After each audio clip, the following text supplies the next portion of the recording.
കൊഞ്ച് റോസ്റ്റ് നമുക്കൊക്കെ ഫെമിലിയർ അല്ലേ? അങ്ങനെയല്ലേ കൊഞ്ച് വറുത്തരച്ചത് നോക്കിയാലോ.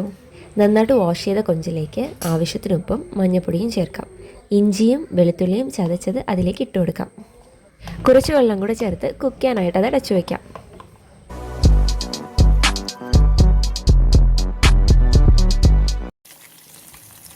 അടപ്പ് തുറക്കുമ്പോഴത്തേക്കും നല്ലൊരു മണം ഉണ്ടാകും കേട്ടോ. വേവിച്ച കൊഞ്ചിനെ നമുക്ക് മാറ്റി വയ്ക്കാം. വറുത്തരച്ച കൊഞ്ചിന് അടുത്തതാണ് കേട്ടോ മെയിൻ പരിപാടി, തേങ്ങ വറുക്കുന്നത്.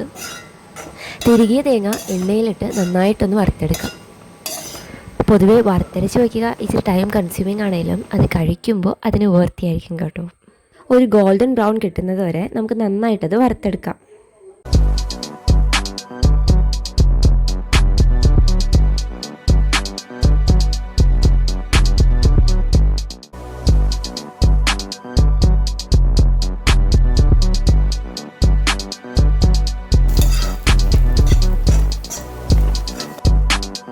തേങ്ങ നല്ല ബ്രൗൺ കളർ ആകുമ്പോഴത്തേക്കും അതിലേക്ക് മുളക് പൊടിയും മല്ലിപ്പൊടിയും ആഡ് ചെയ്ത് നന്നായിട്ട് മിക്സ് ചെയ്തെടുക്കാം.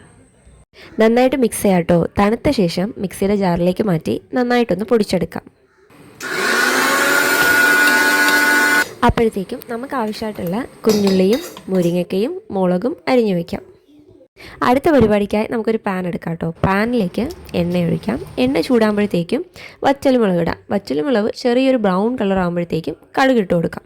കടുക് പൊട്ടുമ്പോൾ കറിവേപ്പില ഇടാം.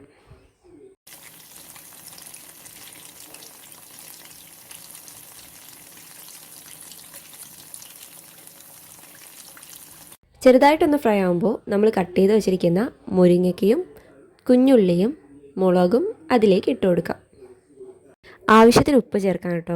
വേണമെങ്കിൽ ഇച്ചിരി വെള്ളവും കൂടെ ഒഴിച്ച് അതൊന്ന് കുക്കാവാനായിട്ട് നമുക്കത് അടച്ചു വയ്ക്കാം.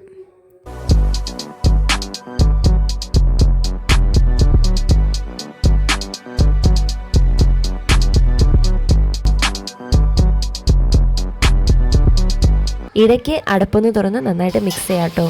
വീണ്ടും കുക്കാവാനായിട്ട് അടച്ചു വയ്ക്കാം. ആഹാ, നമ്മുടെ പരിപാടി ഏകദേശം തീരാറായി കേട്ടോ. നന്നായിട്ടൊന്ന് മിക്സ് ചെയ്ത് കൊടുക്കാം. ഇതിലേക്ക് നമ്മൾ നേരത്തെ വേവിച്ച് വെച്ചിരിക്കുന്ന കൊഞ്ച് ഇട്ട് കൊടുക്കാം. ശരിക്കും വറുത്തരച്ച് വയ്ക്കുന്നത് ഇച്ചിരി പണിയാണെങ്കിലും ശരിക്കും ഇത് കാണാൻ തന്നെ നല്ലൊരു ഭംഗിയാണ്. പോരാത്തതിന് നല്ല മണവും കൂടെ നല്ല ടേസ്റ്റിയാണ് കേട്ടോ.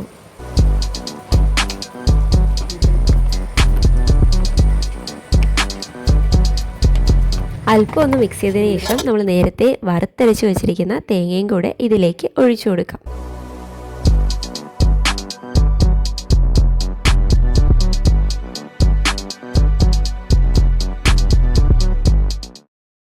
നേരത്തെ വെള്ളത്തിലിട്ട പുളിയുടെ വെള്ളം കൂടെ ഇതിലേക്ക് ഒഴിച്ചു കൊടുക്കാം.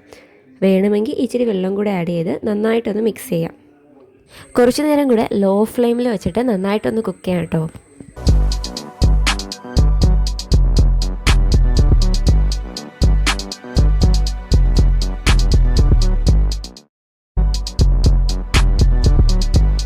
ഇച്ചിരി കുരുമുളക് പൊടിയോടെ നമുക്കതിലേക്ക് ഇട്ട് കൊടുക്കാം. നമ്മുടെ കൊഞ്ച് വറുത്തരച്ചത് റെഡി ആയിട്ടോ. കൊഞ്ച് വറുത്തരച്ച് വയ്ക്കുന്നത് ഇച്ചിരി ടൈം കൺസ്യൂമിങ് ആണെങ്കിലും അത് കഴിക്കുമ്പോൾ ശരിക്കും വൃത്തിയായിരിക്കും കേട്ടോ. കൊഞ്ച് റോസ്റ്റ് ചെയ്ത് കഴിക്കുന്നവരാണെങ്കിൽ ഇങ്ങനെയും കൂടെ തീർച്ചയായിട്ടും ട്രൈ ചെയ്യണം. എല്ലാവർക്കും ഇഷ്ടപ്പെടും. വീഡിയോ ഇഷ്ടമായെങ്കിൽ ലൈക്ക് ചെയ്യാനും സബ്സ്ക്രൈബ് ചെയ്യാനും സപ്പോർട്ട് ചെയ്യാനും മറക്കല്ലേ. താങ്ക്